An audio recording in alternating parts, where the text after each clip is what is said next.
Hi, my name is Mike Wyatt, and this is Smooth Sailing or Bumpy Road, the issues of contracting private firms to construct public transportation.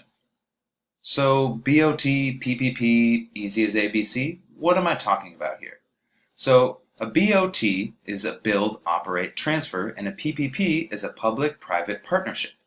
Now, both refer to a method of financing public projects with complete or partial investment coming from private companies. So if a small town needs a new bridge, maybe they can turn to a private firm to help them build it.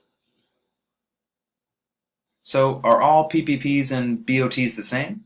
Well, no. A PPP refers more generally to any partnership between private firms and the public sector, while a BOT, build, operate, transfer, is a little bit more specific. A BOT, first the company builds the operation, they operate it, making money back, and then they transfer it at the end of the lease back to the government. So all BOTs are PPPs because it's a partnership between a private firm and the public sector, the government, but not all PPPs are BOTs. For the sake of this project, I'm focusing on PPPs in general. So why are PPPs so attractive? Well, let's take a look at this road. What do you see? Potholes everywhere, a frightened motorist screeching down the hill. That's probably the result of a cash-strapped local government. They can't afford to fix the road. So this is where a private firm with loads of capital could come in and finance a new toll road to make it safe for the motorists. So PPP allows capital to be raised quickly because taxes don't need to be raised. The people are more likely to be okay for a new toll road than they are for their taxes to be raised. In addition, the government can take on less debt, and oftentimes private firms have faster project timelines.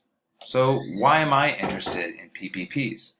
Well, although I grew up in Minnesota, I've spent the last year and a half of my life in Taiwan. And here in Taiwan, this small island nation is crisscrossed by a vast array of public transportation. Trains, buses, an MRT system, and even a bike share system. It offers the possibilities for public transportation in the United States. And when I looked into how all these public transportation systems became popular and possible in Taiwan, it was because of PPPs. Secondly, infrastructure has been in the news a lot. President Trump has repeatedly said that he will spend up to $1 billion on a new infrastructure plan. And PPPs have become a hallmark for that plan. So, how do PPPs relate to Econ 101? Well, let's see. Most infrastructure projects are public goods, meaning they are neither excludable nor rival in consumption, examples being bridges, tolls, dams, and other forms of public transportation. So most infrastructure projects are also natural monopolies, meaning for PPPs, they are natural monopolies caused by government regulation. They fulfill a unique and singular role, a bridge at a certain location, a road through a given area. Lastly, most infrastructure projects face relatively inelastic demand, an example being a levee. The cost of a levee to keep communities safe plays less of a role in deciding whether to build it. They would rather just build it and be safe. So, are PPPs the solution to America's infrastructure? Well, no. There are several reasons. The first one being financing with municipal bonds. Municipal bonds are an IOU from the local government. An individual buys a bond, and when they do that, they are loaning money to the local government. And when the bond matures, the individual gets their money back with interest. Now, municipal bonds in the United States are unique because of their tax-exempt status. So that makes municipal bonds a very easy way for local governments to raise capital to finance infrastructure projects. A second reason is misaligned incentives. Private firms want to maximize profit, while governments want to provide the best possible public good. These differing incentives can make for infrastructure projects chosen for PPPs ineffective. And I'll give you a perfect example. Route 91 in California. In the 90s, Route 91 was strapped with cars. Facing bumper-to-bumper traffic, the state needed a solution, and they turned to PPPs to solve it. They partnered with a finance and construction consortium, signed a lease, and decided that that was the best way to fix their problem. And initially, it was met with success. Traffic was less, and the people liked the toll road. But with time, the city grew and needed to expand. And then the city ran into problems with contractual obligations. The municipality was unable to build additional lanes that would improve traffic, but compete with the toll road. So the city could not build more roads in the area that would improve traffic, but at the same time take away from the toll road. So, with Route 91, the city could not make improvements.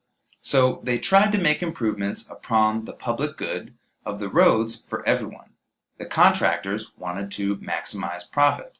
The consequences of these misaligned incentives meant traffic, gridlock, and more money spent, because the city could not improve upon the traffic situation because they were unable to build more roads that would take away from the tolls that a toll company gained on Route 91.